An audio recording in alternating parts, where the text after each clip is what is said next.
بدعت کرنے والے بدعت کر رہے ہیں، گناہ کرنے والے گناہ کر رہے ہیں، ظلم کرنے والے ظلم کر رہے ہیں۔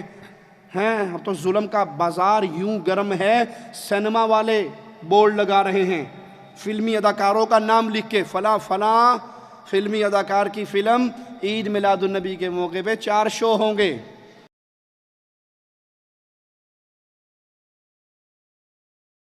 بیوٹی پارلر والی لکھ رہی ہیں، پلکیں ہم سے سنوارو، آئی برو ہم سے بنواؤ۔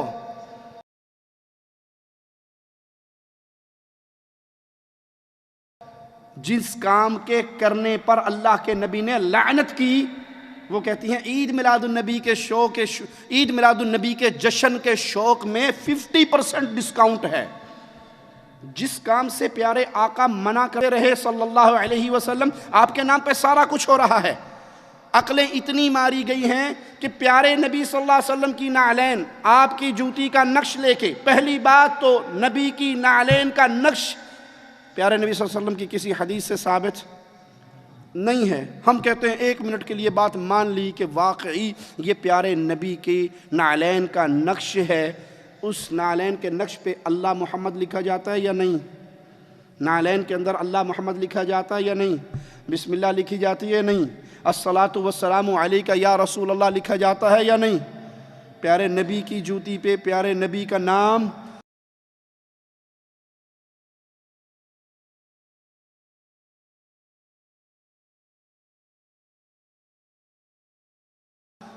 لکھا جاتا ہے، اور کیوں نہ لکھے؟ قادری صاحب سے کسی نے سوال کیا، قادری صاحب نعلین کے اوپر یہ لکھنا، کہا کوئی حرج نہیں ہے، لکھا جا سکتا ہے۔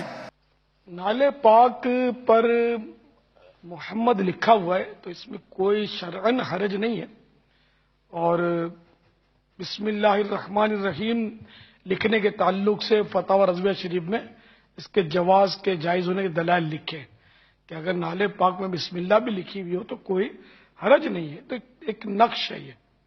اور جیسے بزرگوں نے کتابوں میں، پرانے بزرگوں میں کتابوں میں نالے پاک کے نقش ڈالے کہ ایسا نقش تک، ایک نالے پاک کا نقش نہیں ہے، مختلف نالین کا نقش ہے۔ ایک ہی طرح کی نالے پاک زندگی بھر آپ نے صلی اللہ تعالی علیہ وآلہ وسلم اپنے قدموں سے لگائی ہو، یہ نہیں ہے، مختلف ہیں نقشے۔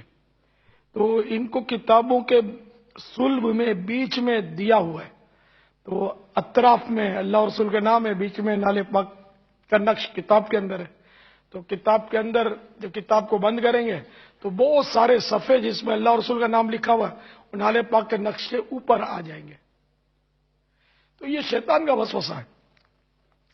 اچھا، اب میں جیسا آپ کو بتاؤں کہ قرآن کریم ہے، اس سے افضل تو کوئی کتاب نہیں ہے، انڈرسٹوڈ ہے۔ قرآن کریم کا جو اوپر کا گتا ہوتا ہے اس پر کچھ نہ کچھ نقش و نگار بنے ہوتے ہیں، پھول بیل بوٹے وغیرہ بنے ہوتے نہیں بنے ہوتے؟ اچھا، یہ بنے ہوئے ہوتے ہیں۔ اب یہ بتائیے کہ ایک عام پودا ہے، اس کے پھول کا نقش بنایا، یہ فضیلت والا ہے یا پیارے محبوب صلی اللہ تعالی علیہ وآلہ وسلم کی نالے پاک یعنی جوتی مبارک کا نقش فضیلت والا ہے؟ ہر عقل مند سمجھ سکتا ہے کہ ہم پھول کی تصویر کو چومتے سروں پہ نہیں رکھتے، نالے پاک کی تصویر کو، عکس کو، خاکے کو ہم سروں پہ رکھتے ہیں، اور ہم کہتے بھی ہیں جو سر پہ رکھنے کو مل جائے نالے پاک کے حضور تو پھر کہیں گے کہ ہاں تاجدار ہم بھی ہیں۔ یہاں اوریجنل نال کے بارے میں غالباً تخیل ہے۔ تو یہ نقش مبارک جو ہے تصویر نالے پاک کی، یہ ظاہر ہے کہ مطلب پھول اور بیل بوٹوں سے تو افضل ہے ہی ہے۔ تو جب یہ قرآن کریم پر بنائی جا سکتی ہے تو نالے پاک اگر کسی نے بنا دی تو اس پر کیا حکم شرعی لگے گا؟ اگرچہ نہ بنائی جائے اس لیے کہ پھر لوگوں میں ایک بحث کا دروازہ کھلے گا، ورنہ شرعن تو اس پر کوئی حکم تو نہیں لگے گا نا۔ اچھا، سرکار صلی اللہ تعالی علیہ وآلہ وسلم کے قدم مبارک کا تلوہ جس میں متغر کا جو قدم مبارک ہے، اس کا جو تلوہ ہے، گوشت شریف کا جو تلوہ، جیسے پاؤں کے تلوے آپ کے ہمارے ہوتے ہیں، تو تلوہ یہ یقیناً کائنات کی ہر شے سے فضیلت والا ہے۔ مولانا حسن رضا خان حسن علیہ رحمۃ اللہ فرماتے ہیں کہ آسماں گر تیرے تلووں کا نظارہ کرتا، روز ایک چاند تصدق میں اتارا کرتا۔ تو ایسا مبارک تلوہ، اس تلوے سے بھی تو نالے پاک بوسے لیتی تھی، لپٹتی تھی جوتی مبارک۔ تو ایسی فضیلت والے حصے پر ایک عام سادہ چمڑے کی جوتی کی یہ جرت کہ یہ لپٹتی تھی، تو سرکار صلی اللہ تعالی علیہ وآلہ وسلم اس کو اجازت دیتے تھے، وہ لپٹا لیتے تھے، اپنے قدم چومنے کی اجازت مرحمت فرماتے تھے، ہے نا۔ تو یوں سرکار صلی اللہ علیہ وسلم کے جسم اقدس سے تو لگے اور سرکار کا نام اس کے نقش پر نہ لکھا جائے۔ ہم کہتے ہیں پھر آج سے ایک جوتی لے لو جو قادری صاحب کے قدموں میں ہے، اور اس پہ قادری صاحب کی تصویر بنا کے لگا دو ساری دنیا میں، ملا دیو۔ جب تم اپنے قادری کی تصویر جوتی پہ دیکھو گے، غصہ آئے گا یا پیار آئے گا؟ عقل مندوں سے سوال ہے، جن کی عقل سلامت ہے، اپنے پیر صاحب کی تصویر، پیر صاحب کا نام جب تم جوتی پہ دیکھو گے، غصہ آئے گا یا پیار آئے گا؟ غصہ آئے گا، کہو گے ہمارے بابا کی توہین ہو گئی، ہمارے پاپا کی توہین ہو گئی۔ ارے ظالموں، شرک نے تمہیں کتنا اندھا کر دیا، تم محمد کریم کا نام پیارے نبی کی نالین پہ لکھتے ہو، اس سے بڑی بھی کوئی گستاخی ہوگی؟ ارے مصطفیٰ کا مبارک نام تو قرآن کے حروف میں ہے، قرآن کے الفاظ میں ہے، قرآن کی زینت ہے۔ جس نبی کا نام قرآن کی زینت تھا، تم نے اس نبی کے نام کو اٹھا کر جوتی کی زینت بنا دیا، اور ابھی ابلیس کا فتویٰ اس پہ لگاتے ہو جو تمہارے طرح کی بے غیرتی نہیں کرتا۔ اس کو کہتے ہو کہ آج سارے جہان والے خوشی منا رہے سوائے ابلیس کے۔ ابلیس نبی کی وفات پہ خوش ہوتا ہے، ابو بکر غمگین ہے، عمر غمگین ہے، عثمان غمگین ہے، علی غمگین ہے، حسن غم میں ہے، حسین غم میں ہے، عائشہ غم میں ہے، حفصہ غم میں ہے، بلال غم میں ہے، فاطمہ غم میں ہے۔ فاطمہ کہہ رہی ہے، فاطمہ تو زہرا آواز لگا رہی ہے، جو غم بابا کی وفات سے میرے دل پہ ٹوٹا ہے، سورج پہ ٹوٹتا سورج اندھا ہو جاتا، پہاڑوں پہ ٹوٹتا پہاڑ ریزہ ریزہ ہو جاتے، چاند پہ ٹوٹتا چاند کی روشنی ختم ہو جاتی، جو غم فاطمہ پہ ٹوٹا۔ تمہاری شرک کرنے کی وجہ سے عقلیں ایسے ماری گئی۔ ارے نبی صلی اللہ علیہ وسلم کی جوتی پہ گندگی لگتی تھی یا نہیں؟ حدیث یاد ہے آپ کو؟ پیارے نبی نماز پڑھا رہے تھے، دوران نماز اپنی جوتی اتار دی تھی، صحابہ نے سب نے اتار دی تھی۔ آپ نے پوچھا میرے صحابہ تم نے کیوں اتاری؟ کہا اللہ کے نبی صلی اللہ علیہ وسلم آپ نے جو اتاری۔ کہا مجھے تو جبرائیل نے آ کے خبر دی تھی، مجھے جبرائیل نے آ کے خبر دی تھی کہ آپ کی جوتی کے نیچے گندگی لگی ہے، میں نے تو اس لیے اتاری۔ اے میرے صحابہ جب مسجد میں آؤ تو اپنی جوتی کو زمین پہ رگڑ لیا کرو، زمین پہ مسل لیا کرو تاکہ جو گندگی لگی ہو وہ اتر جائے۔ پیارے نبی کی جوتی پہ تو گندگی لگتی تھی، تم نے اس جوتی کی پوجا کرتے ہوئے میرے نبی کی ایسی گستاخیاں شروع کر دی کہ اللہ کا نام اور میرے نبی کا نام پیارے نبی صلی اللہ علیہ وسلم کے نالین پہ لکھنا شروع کر دیا۔ حق یہ ہے جب شرک کیا جاتا ہے عقل سلیم فوت ہو جاتی ہے، اور جب عقل ختم ہو جائے تو انسان اسی طرح کے جاہلوں کے کام کرتا ہے۔ آئیے مالک کا فرمان سنتے ہیں۔ میرا مولا فرماتا ہے قُلْ تَعَالَوْا أَتْلُ مَا حَرَّمَ رَبُّكُمْ عَلَيْكُمْ أَلَّا تُشْرِكُوا بِهِ شَيْئًا۔ پیارے نبی صلی اللہ علیہ وسلم اعلان کر کے ان کو سنا دیجئے، آؤ میں تمہیں وہ کام پڑھ پڑھ کے سناؤں جو تمہارے رب نے تم پہ حرام کر دیے ہیں، اور ان کاموں میں سے ایک کام یہ ہے کہ اللہ کے ساتھ، اپنے رب کے ساتھ کسی کو شریک نہ بنانا، اللہ کے ساتھ کسی کو اس کا پارٹنر نہ بنانا۔ اللہ سے دعا ہے اللہ ہمارے گناہوں کو معاف فرمائے، اللہ ہماری خطاؤں کو معاف فرمائے، اللہ ہماری سیاہکاریوں کو معاف فرمائے، اللہ ہمیں ایمان پہ باقی رکھے، اللہ ہمیں توحید پہ باقی رکھے، اللہ ہمیں غیرت ایمانی پہ باقی رکھے، اللہ ہمیں اس ایمان کا، اس توحید کا غیرت مند سپاہی بنائے اور ہماری زندگی گزرے اسی لا الہ الا اللہ کے پیغام کو نشر کرتے ہوئے گزرے۔ اس پیغام کے لیے اپنی جان، اپنا مال، اپنی قوتیں، اپنی زبانیں، اپنی ایک ایک صلاحیت صرف کرنے کی توفیق عطا فرمائے۔ اقول قولی ھذا واستغفر اللہ لی ولکم ولسائر المسلمین فاستغفروہ انہ هو الغفور الرحیم۔ لا الہ الا اللہ محمد رسول اللہ علیہ صلاة اللہ وآلہ والأحبہ